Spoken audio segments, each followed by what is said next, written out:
Marami pa rin ang humihirit na gustong mapalitan itong si Coach Chot Reyes. Ito ang hirit ng ilan dahil natural, talo ang Gilas Pilipinas at nasayang yung pagkakataon na manalo at nagkaroon nga naman ng pagkakataon ng Gilas na manalo kontra sa Dominican Republic. Salamat dito kay Jordan Clarkson na kung hindi lamang na fouled out sa laro ay posibleng na nakuha ng Gilas Pilipinas ang panalo. Mukhang may pagkakamali si Coach Chot Reyes dahil na rin sa wala siyang solid na backup plan kapag na fouled out itong si JC. At ito ang hindi inaasahan ng Gilas coaching staff na idagdag sa kanilang game plan. At talagang nawala ang laro ng Gilas noong walang Jordan Clarkson at ang pwedeng paliwanag na lang dyan ay hindi napaghandaan ng Gilas kung mafa-fouled out itong si Jordan Clarkson dahil ang game plan nila ay halos 40 minutes na maglalaro itong si Jordan Clarkson, lalong-lalo na sa 4th quarter. Magandang tanungin ngayon si Coach Chot Reyes kung napag-usapan ba nila kung paano kung mafa-fouled out si Jordan Clarkson sa laro at tigit ang score laban sa Dominican Republic. Nakakasigurado tayo na hindi na ikonsidera ng coaching staff ng Gilas ang ganitong klaseng sitwasyon sa laro. Hindi talaga nila inaasahan na mafa-fouled out si Jordan Clarkson at hindi nila ito napaghandaan o ginawa ng countermeasures dahil kitang-kita noong walang Jordan Clarkson, sirang-sira ang laro ng Gilas. Aminin man natin o hindi,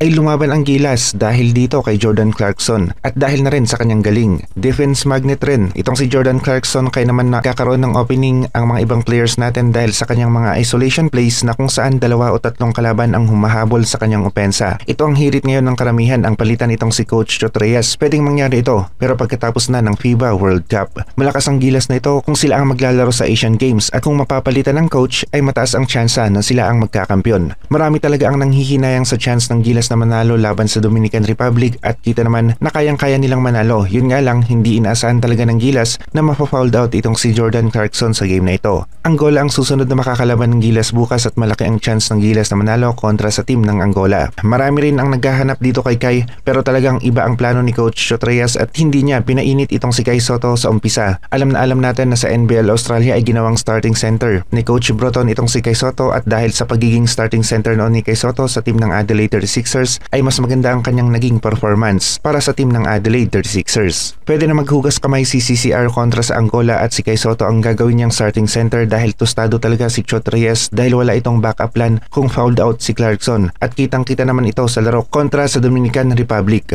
Hindi talaga nila ini-expect at hindi nila pinaghandaan o ginawan ng plano ang pagka-fouled out ni Jordan Clarkson at dahil dito ay talo ang Gilas at wala pang Kai Sotto na naglaro na isa sa inaabangan ng mga Filipino basketball fans. Para sa akin, hindi maganda na merong 26 points, 10 rebounds si Karl Anthony Towns at hindi ko pwedeng sabihin na maganda ang nilaro ng ibang bigs ng Gilas dahil kung titignan natin ay double-double ang nagawa ni Karl Anthony Towns, ibig sabihin walang depensa sa kanya. May pagkukulang at walang second go-to guy ang Gilas na papalit dito kay Jordan Clarkson at sa firepower na lang sana lalaban ang Gilas dahil wala talaga, unstoppable itong si Karl Anthony Towns at hindi rin talaga inaasahan ni Coach Chot Reyes na mafa-fouled out itong si Jordan Clarkson. Nalalagay na ngayon ang Gilas sa alanganing sitwasyon dahil na rin sa pagkatalo nila kontra sa Dominican Republic pero yung chance na umabot sa second round ang Gilas ay buhay na buhay pa naman hanggang bukas. At nakadepende ang lahat kung makakapasok ang Gilas sa second round ng FIBA World Cup sa resulta ng laro ng Gilas kontra sa Angola at Italy kung mananalo ba sila o hindi.